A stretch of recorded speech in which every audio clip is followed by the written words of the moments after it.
ഒരുപാട് കൗതുകങ്ങളുള്ള ഒരു പള്ളിയുടെ വിശേഷങ്ങളിലേക്കാണ് ഇനി. ഈസ്റ്റർ ദിനത്തിൽ മാത്രം ആരാധന നടക്കുന്ന ഒരു ദേവാലയം. വലിപ്പം കേവലം 78 ചതുരശ്ര അടി മാത്രം. കാണാം കാനഡയിലെ ഒന്റാറിയോയിലുള്ള ലിവിംഗ് വെസേഡ് ചാപ്പലിന്റെ വിശേഷങ്ങൾ. നടനും സഞ്ചാരിയുമായ റോയ് മണപ്പള്ളിയിൽ തയ്യാറാക്കിയ റിപ്പോർട്ടിലേക്ക്. നയാഗ്ര വെള്ളച്ചാട്ടത്തിന് സമീപമാണ് കാനഡയിലെ ഏറ്റവും ചെറിയ ചാപ്പലുകളിലൊന്നായ ലിവിംഗ് വേസൈഡ് സ്ഥിതി ചെയ്യുന്നത്. 1964 നിർമ്മിച്ച Niagara Falls Christian Reformed Church 2012 നിലവിലെ സ്ഥലത്തേക്ക് മാറ്റിയത്.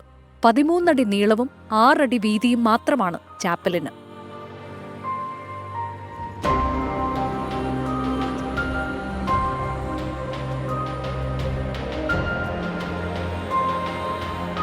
പ്രവേശന കവാടം കടന്നാൽ 4 ചെറിയ ഇരിപ്പിടങ്ങൾ കാണാം. 2 ബൈബിളുകളും 1 അതിഥി പുസ്തകവും.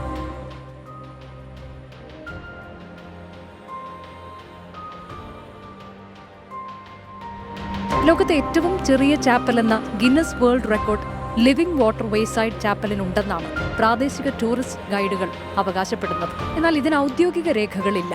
കാലാവസ്ഥ അനുയോജ്യമാണെങ്കിൽ ഈസ്റ്റർ ദിനത്തിൽ മാത്രം ഈ ചാപ്പലിൽ സൂര്യോദയ ആരാധന നടക്കും. News desk 24.